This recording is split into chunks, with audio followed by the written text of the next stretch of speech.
Hey, what's up? It's Eric, and for the last few weeks I've been riding the Exway Atlas Pro, and overall it's been a fun board. I also picked up the mud guards, which include ShredLights mounts, and today I want to share my thoughts on those.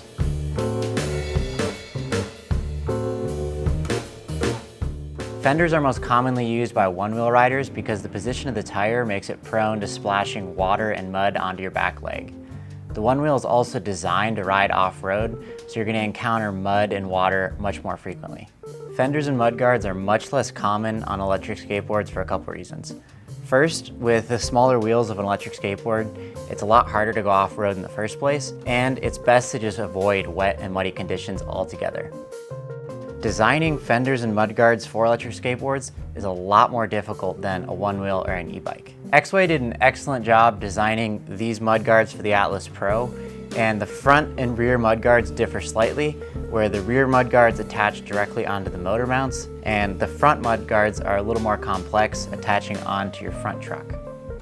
In my biased opinion, I think the mud guards are worth it purely for the S-Lock mounts that you can attach ShredLights to.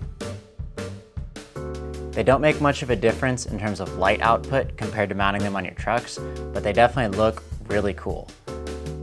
I added standard mounts on the front and standard mounts on the rear for my headlights and taillights, and then I used the mud guards to add 4 SLFX. I get this is probably a little overkill, but if anyone's gonna do it, I figured it was gonna be me. It looks really sweet at night, and it made me stand out on the Las Vegas group ride at EskateCon. Installing the mud guards is fairly straightforward, and I'll put a link in the description to the full Exway installation video. Here, I just wanted to share a couple tips I learned while installing mine. This first one sounds obvious, but there are so many parts and screws that come in the kit, it's critical to keep it all organized so the right pieces go in the right place. It's also good to hang on to the tools when you're done in case you need to make adjustments. When I first installed the mud guards, I adjusted all of the screws on the front ones before I put them on the board. So once I put the SL1000s on, they were pointed slightly up in the air, which would blind oncoming traffic and give me a little less light on the road. The front mud guards also came loose on my first group ride, so I actually had to take them off and put them in my backpack. To avoid these issues, I recommend installing the mud guards onto your truck and making adjustments before putting the wheel on. You can loosen the rear screw to adjust the angle of the mud guard, and on mine, I put it all the way to the top to have the mud guards be pointed down as much as possible. For tightening the mud guards onto the front truck, there's 2 screws. First, there's a small set screw, and I recommend keeping this a little loose while you put the mud guard onto the truck, and then tightening that into place. Once that's tight, take the second outside screw and tighten that down as much as you can.